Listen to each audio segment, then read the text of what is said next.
predatory violence. You want something that the other guy has, you steal it from him, you get rid of him if he resists, or she, if in the case of sexual violence. There's also moralistic violence. An awful lot of violence people do because they think it's morally justified to punish someone for something. Genocides are often instigated to as some kind of payback or revenge for some perfidy you think that another group has visited on your group. There's also just sheer macho, boastful violence to establish that you're formidable enough that other people don't want to mess with you. You prove it by showing that you can get away with violence. So just in this last 60 seconds, I've given 3 different causes of violence, and there are probably others. What drove you to that as your next book topic? Well, part of it is in both The Blank Slate and How the Mind Works, I talked about human violence as something that grows out of human nature, in particular out of male nature. Men, the biggest risk factor for violence is being male by a long shot. Violence is largely a guy thing. It's often concentrated in a certain span of the lifetime, mainly in the teens and 20s. It tends to flourish in male-only environments, like frontier regions. It tends to flourish in the absence of third-party enforcers, like in zones of anarchy, in inner-city drug rings, in mountainous regions beyond the reach of the law. For all that, for all of the ways in which violence grows out of human nature, we also see through history that it has gone down. Most people are astonished to hear this claim, that by many measures we're living in more peaceable times now than in all of human history. Rates of homicide in all Western countries have plummeted from what they were a few hundred years ago. War between major nations might be a thing of the past, between developed major powers. We don't have as many forms of gruesome mutilation and torture and capital punishment as you would find in England a few hundred years ago, and many other ways in which we've become nicer. This hasn't been a biological change, or at least most of it couldn't have been, because it's just too recent. A lot of it is just in the last 60 years. So what allows us to live more peaceably, even though I think we still have some of these violent inclinations, which we see in our taste in entertainment. Entertainment is as bloody as ever, but we do less of it in real life. It's that paradox that I want to explore in the next book, which I call The Better Angels of Our Nature. The Better Angels of Our Nature. Is this being based on original research or research done over the years, already done? Over the years. I'm going to be kind of sitting high on the food chain, relying on statistics gathered by others on a realm of domains of violence, everything from frequency of war over time and casualties per war, to homicide statistics, legal changes like how many countries had legalized slavery at different points in history. So I'm going to try to make sense of that from a psychologist's vantage point, namely, why did people wake up one morning and say, oh, we shouldn't burn heretics to death, or keeping slaves isn't such a great idea? And of course, they didn't wake up one morning, but nonetheless, there's a change, sometimes a rapid change, where slavery is just a labor-saving device to slavery was a moral abomination. War used to be something that was good for you. It was masculinizing. It improved the vigor of the nation. Now, even people who are in favor of military engagements have to say that it's to eliminate tyranny or some immediate threat. The idea that war is a good thing has vanished from our culture. How did all these changes take place? That's what I'm currently thinking about. Before we go back to the phones, I want to take a topic from the Stuff of Thought, your most recent book from last year, and that's obscenity. Yes. And before we talk about it, I would tell our viewers that Dr. Pinker is going to use the actual word, so if this is going to be troublesome for you, you may want to change channels or do something else. Turn down the sound. Turn down the sound. Maybe that's it. We'll let you know when we come back. But why have a chapter on obscenity? Yes. Well, it's as someone who likes cracking puzzles, this is a great puzzle of language.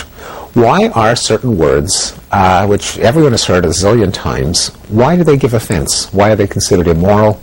Why do we use them in all these strange ways? Why do so many obscene expressions violate the laws of syntax and semantics? There are lots of linguistic puzzles that are raised by swearing, and I knew that they weren't just linguistics, but they had to tap into some deep feature of human emotion. And so it was a great topic, and not a whole lot of people have studied it, even though everyone has strong opinions about it. Why don't you give some examples of the types of things that you learned in taking a look at it, and some of the origins of some of these words? Yeah. Well, anyone who speaks more than one language knows that the literal content of swear words varies from language to language. So where I grew up in Quebec, in Québécois French, when you want to shout out something rude, you say, maudit tabarnak, accursed tabernacle. It kind of loses something in translation. And there are languages in which if you were to translate the F word, it would be like saying, copulate you. It doesn't make any sense. Mm-hmm. But there are common denominators for all that variation. Generally, taboo words fall into a small number of categories having to do with strong negative emotion. You've got words connecting to supernatural powers, like the tabernacle and goddess, chalice, another Québécois swear word. We have God, damn, hell, Jesus Christ. There are words surrounding sexuality, sexual organs, sexual activities, sexual perversions. Words for excretion, the substances and the body parts.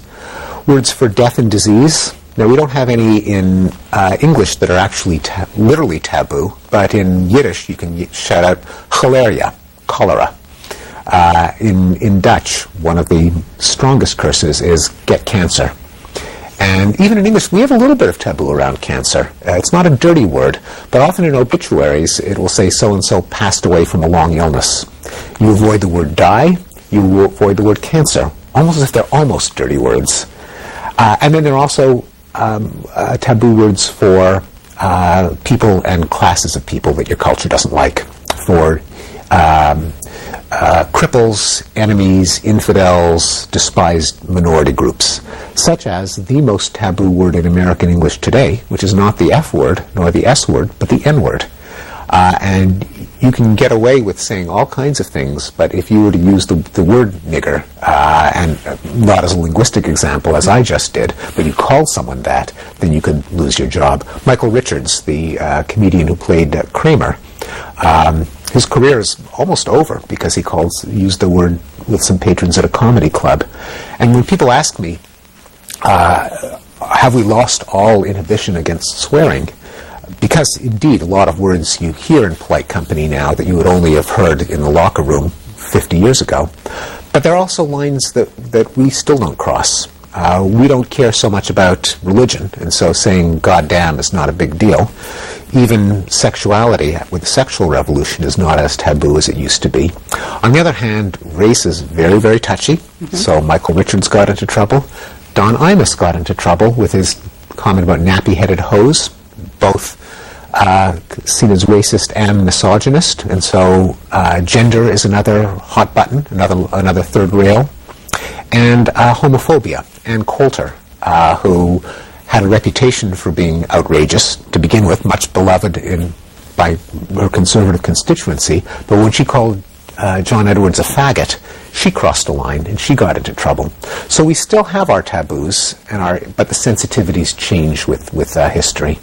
I was interested in what you wrote about the changes in languages and how the punch of a word can make all the difference in the fact that in French the word merde just doesn't quite have yes have it like as it does in English. Well, it's almost more like a little more closer to crap. Mm-hmm. That is, it's not polite, but it's not taboo. It's not something that you can rule out. And you see this across many languages, that the same concept, sometimes even the same word. In French, there's the word con, C-O-N, which not only is and means kind of stupid or idiot.